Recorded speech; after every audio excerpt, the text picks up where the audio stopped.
All right, guys, we are back. Sorry about that. If you started off with this, you probably heard some of our show that we had going on. But then, of course, for some reason, the gods that be were like, you know what? We need to take a break. We need to think about what Missy and Ashley were saying on the party, and then we're gonna think about it, and then we're gonna proceed with the rest. They had to soak in that knowledge, Ashley. They did. Technical issues. Man, this is what happens when you go live. I'm trying.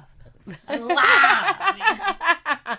Anyway, Ashley, tell us about our topic, Frankenstein. Tell us about the original. Where did it come from?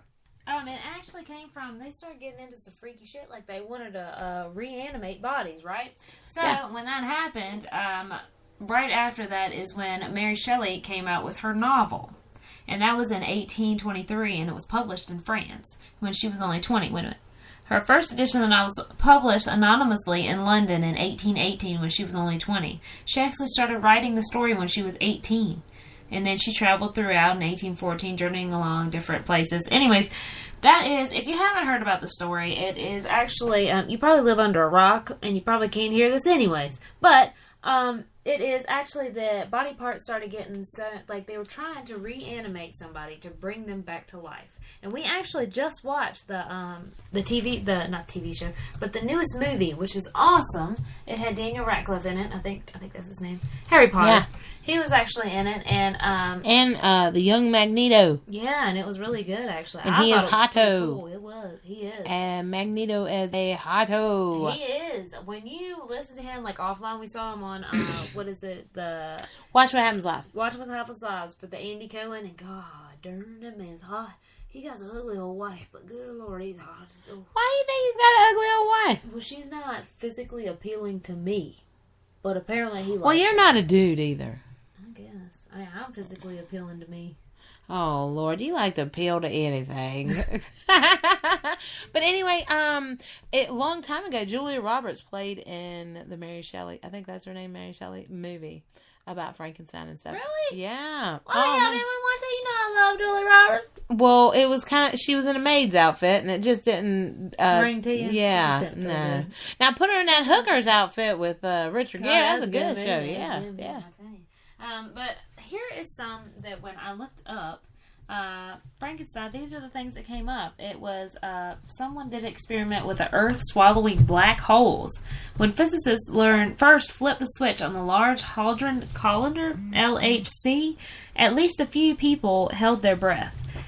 For years, rumors had circulated that a particle accelerator could create a mini black holes that would destroy the Earth. In 2008, a group even filed suit to stop the particle collider from turning on, arguing that automatic collisions should cause the end of the world. That's kind of crazy. It sounded slightly plausible. There's no chance that the LHC will destroy the Earth. A comprehensive study calculated the cosmic rays bombarding Earth routinely create higher energy collisions, and I don't understand what this got to do with that.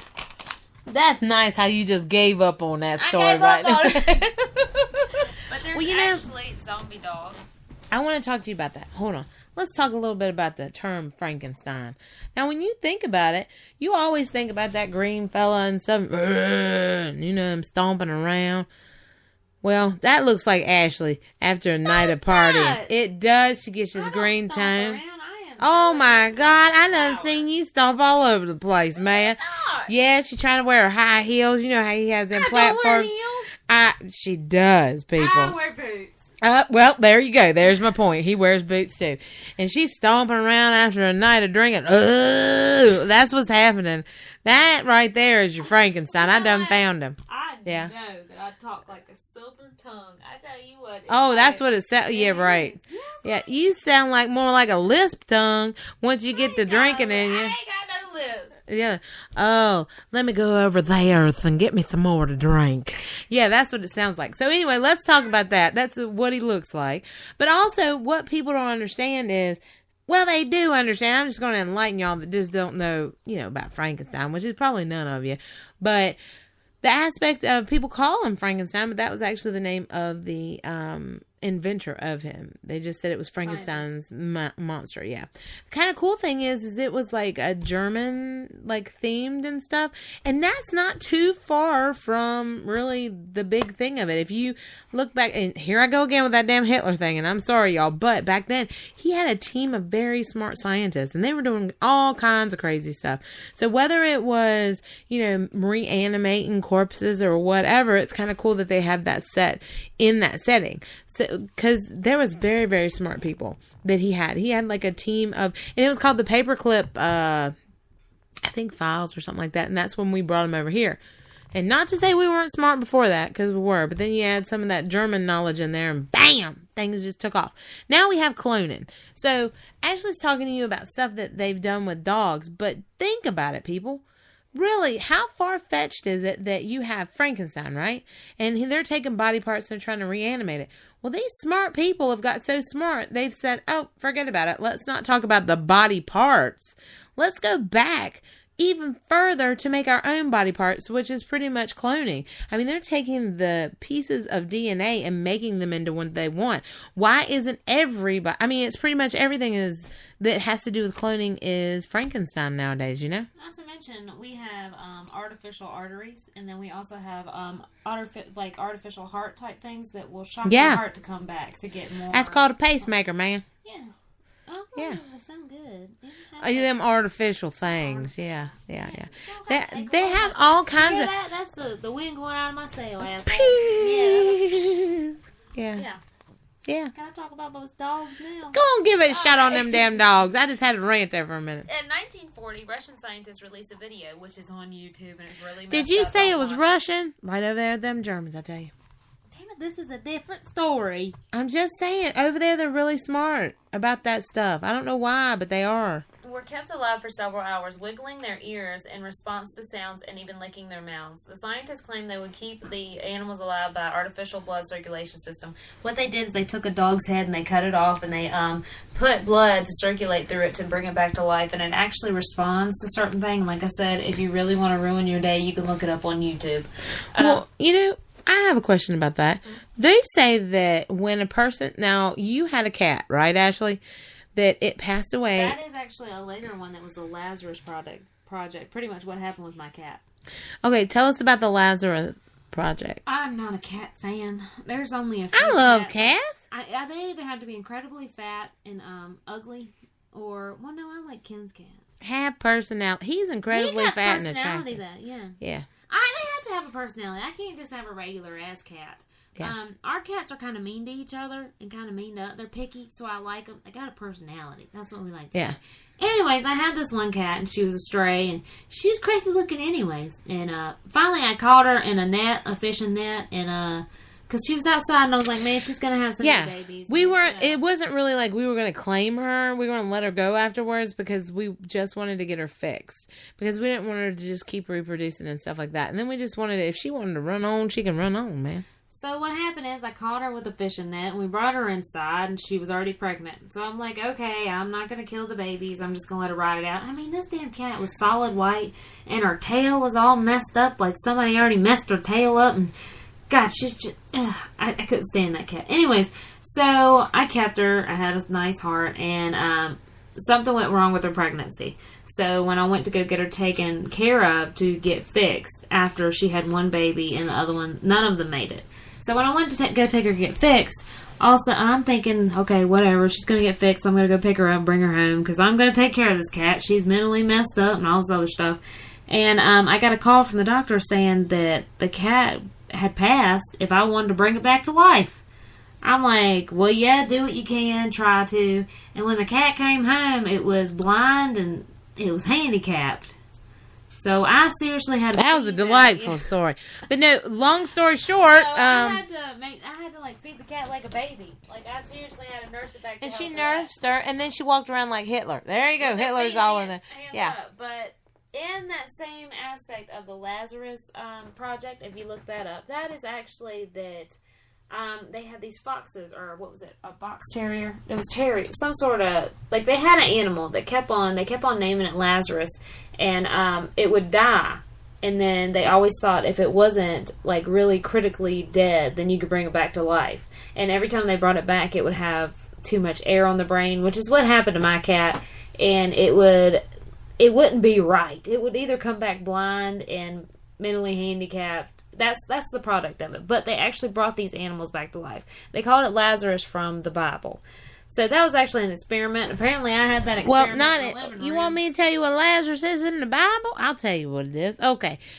So you could put that together with your little project that you're talking about. The thing I don't is, have paperwork in front of me, so I don't like that I'm talking about it. You know, I like paperwork in front of me. But God gave her paperwork. Anyway, Lazarus is, I do believe the sisters went to Jesus, said, please rise our brother. He has passed. When he did, Lazarus came back.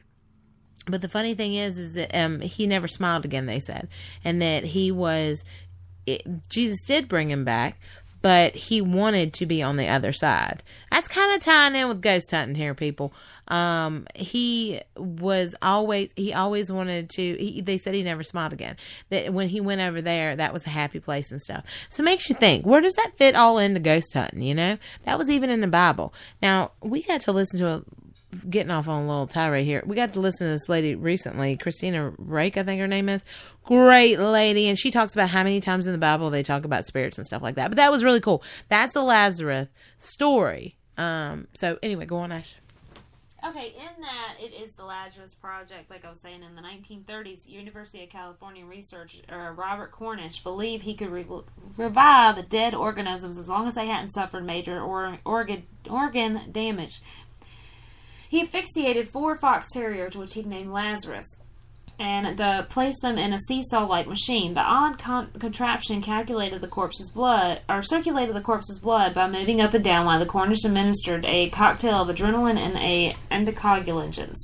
He failed to revive the first 2 subjects, but succeeded with the last 2. Although blind and severely brain damaged, Lazarus 3 and 4 lived for months at Cornish's home. The researchers became so infamous that the university kicked him off the campus and had to continue his work in a makeshift lab near his home. In 1947, Cornish reappeared with a new resurrection machine and looked for a human volunteer. A prisoner on death row, Thomas McGonagall, volunteered for the project, but state officials were afraid that they might have to free him after the execution and declined Cornish's request. The disheartened researcher went home and lived the rest of his life actually selling toothpaste. So he went from trying to bring things back that were dead to selling toothpaste. Wonder if he makes a good living. I'm thinking not. Have you ever seen the Willy Wonka story? You know what the dad's job was? What? Putting tops on toothpaste. You know how happy they were? They had that bum, Grandpa Joe, living in their house. It might have been a little bit of money if he had that. They all got in one damn bed and slept together, and all I saw was they were happy. May have rained on them. Maybe they had whole pots and stuff. But I thought, damn, that bed looks like it's got a lot of love in it. That's all I thought. Positivity, people. That's what you got to keep up. There was a German scientist, Karl August Wennenhold, believed that human brain was like the battery that was attached to several wires, namely the nervous system. This real-life Dr. Frankenstein set out to prove his point in 1817 when he performed an experiment on a kitten. In his own words, Wennenhold provided explicitly gory details of experiment. And I ain't going to talk about all that, but his experiment may be considered insane and unethical today. This was during the time when the science community was obsessed with reviving the dead. In fact, a year after his experiment, Mary Shelley released her wildly popular classic novel Frankenstein. So this guy's actually, it's the Frankenkitty, is actually on Listverse if you'd like to look that up. Another one is a monkey head transplant. They actually put a monkey head. It was a true head transplant. It grafted an extra head onto a living dog's body, and went the extra mile and managed to transplant the severe monkey head to another specimen's decapitated body in the 1970s. Prior to the operation, White had successfully attached the dog's brain onto another dog and kept a monkey's detached brain alive outside his body. From an interview with the White himself, the decapitated monkey revived after it was reattached to the body and even tried to bite a member of White's team. However, the monkey couldn't move its body, as was no known method of reattaching the brain to the spinal cord. The monkey lived for a day and a half before expiring. For reasons undisclosed, White never had the chance to try his method on human beings. However, present-day scientists have said that we may see the first human head transplant in the century.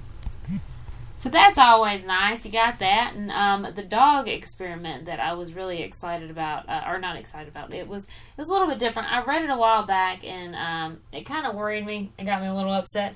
I remember. No, you brought